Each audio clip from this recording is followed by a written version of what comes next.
በትግራይ ውጊያ ሲጀመር የመጀመሪያው ዙር ውጊያ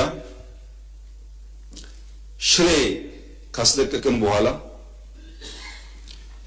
የኤርትራ ጦር ከኋላ ኋላ ተከትሎ ሽሬ ገብቶ የአንዳንድ ሰዎችን ግለሰቦች ቤት ማፍረስ ፎቅ ማፍረስ ሲጀምር ጸብ ተጀምሯል። አልተናገርንም እንጂ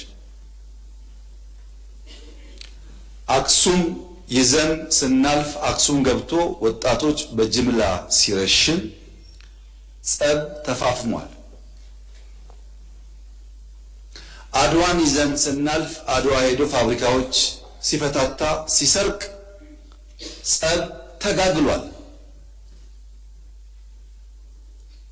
አዲግራት ደርሰን የመድኃኒት ፋብሪካውን የሚነቀለውን ነቅለው የማይነቀለውን ሲያፈራርሱ ጸቡ ጫፍ ደርሷል።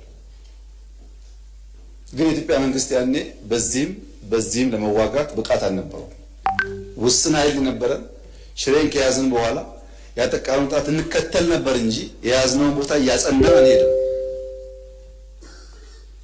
ይህ ጉዳይ የተከበረው ምክር ቤት ለዛሬ ዋጋ የለውም። ለታሪክ ማንሳት የምፈልገው ጉዳይ አክሱም ወጣቶች ሲገደሉ፣ አድዋ ሲዘረፍ፣ አዲግራት ሲዘረፍ በርካታ ኢንቮይ ወደ ኤርትራ ልክ ያለው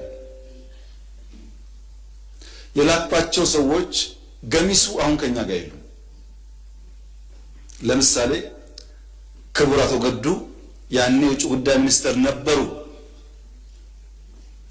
ከአንዴም ሁለቴ ኤርትራ ልኬያቸዋለሁ።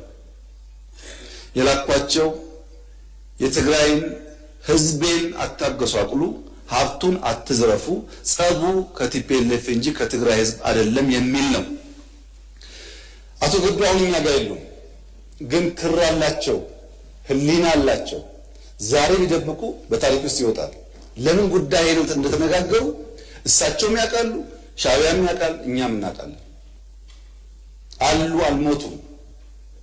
እሳቸው አክሰስ ይደረጋሉ፣ ሊናገሩ ይችላሉ። ለክራቸው ሲሉ ለእምነታቸው ሲሉ ማለት ነው።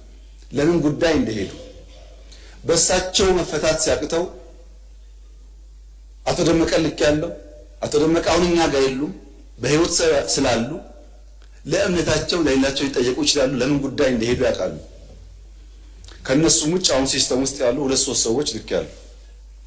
ታስታውሱ ከሆነ መቀሌ ልንገባ ጥቂት ሲቀረን የ3 ቀን አልቲማተም ብለን አውጀን ነበር። ብዙ ሰው ሚስጥሩ አልገባው። የቸገረኛ ሽሬ ስለቅ ከኋላ ይገባሉ፣ አክሱም ስለቅ ከኋላ ይገባሉ። አሁን መቀሌ ስንገባ ደግሞ ገብተው ትልቁን ከተማ ዳሜጅ ያደርጋሉ ብለን ከነሱ ጋር ከአሁን በኋላ ከወቅሮ እናልፋለን ብትሉ ወያኔ ትተን ወደ እናንተ ነው የምንዞረው ውጊያው ብለን ወቅሮ ላይ የሚጠብቅ ፎርስ አስቀምጠን ነው መቀሌ የገባ ነው፣ እንዳያልፉ ማለት ነው።